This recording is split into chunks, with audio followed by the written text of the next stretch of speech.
Hi Dr. Sim, I am Maslina and today I'll be presenting on my assignment 1, which is evidence-based presentation. This is my table of content. My chosen company is Shangri-La Sydney. Let's go through a little introduction of it. Shangri-La Sydney is a part of Shangri-La Asia Limited Group, which grew from a single hotel business to a diverse and integrated global portfolio.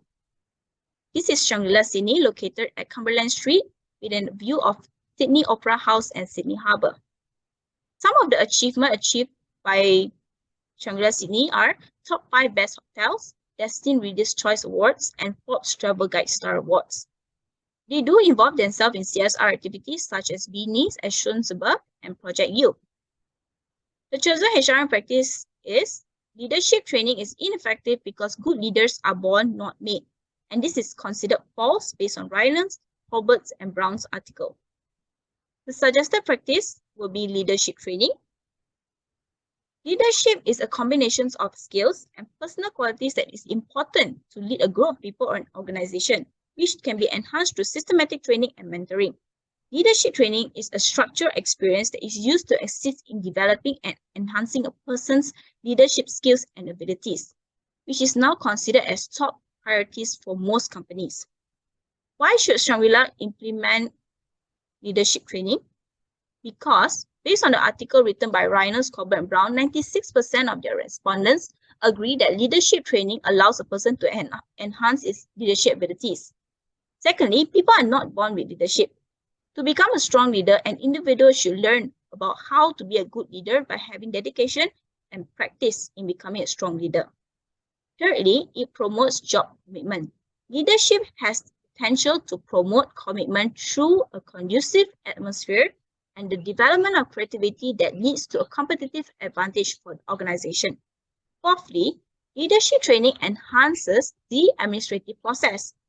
By performing leadership training, it can create a more effective management, departmental functioning, and administration in an organization.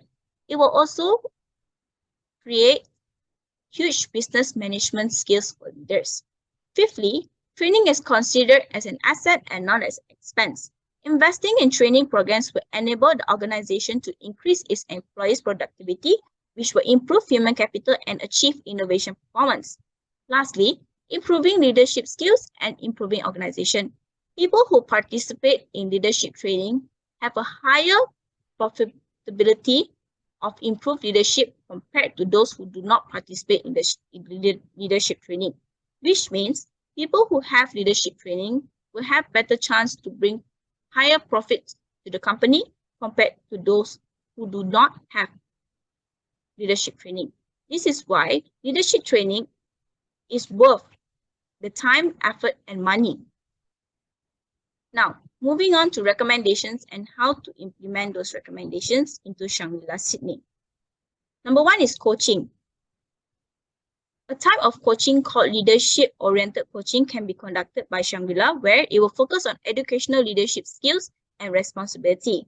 Professional hospitality trainers can be hired to teach future leaders about improving and building leadership skills.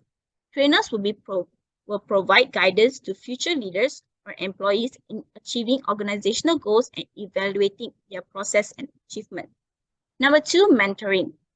Mentoring can be conducted by role modeling and mentor-mentee program. Role modeling is when higher-level employees, such as general managers, should show good leadership behaviors and practice to lower-level employees. This will create an example for employees of how to be good leaders by observing their higher-up authorities' action. Next would be mentor and mentee program. This can be conducted by grouping higher-level employees with lower-level employees to create a small circle of personal learning and mentoring section between them. Thirdly, experiential learning. The program called Business Stimulation Exercise can be implemented where employees will be involved with fresh and experimental experience. This will allow future leaders and employees to push their boundaries and learn new knowledge and develop their own skills. This learning process will occur in a safe and secure environment where there is no real-world risk. Next will be strengthening the bond with your employees.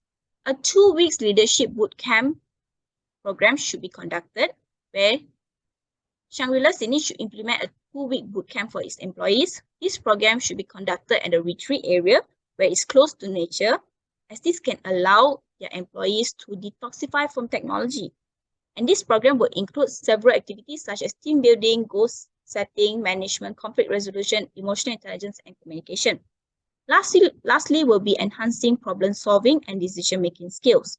A monthly workshop can be conducted where 3 days in a month, employees will take part in this workshop, and the workshop can be conducted inside or outside the organization.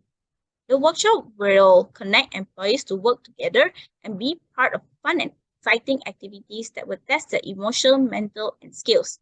Employees will be divided into different groups where they will be a leader and its followers, as this activity aims to enhance the employees' ability to solve problems and make decisions together as a team. Lastly, I can conclude that based on the research conducted, it is proven that to have a good leader, we must make them,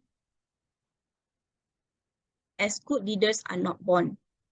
Therefore, it is essential for an organization such as Shangri-La Sydney to implement leadership training in order to create good leaders.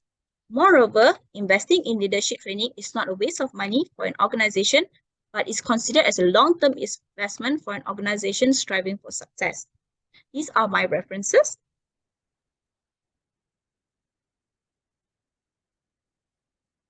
And thank you.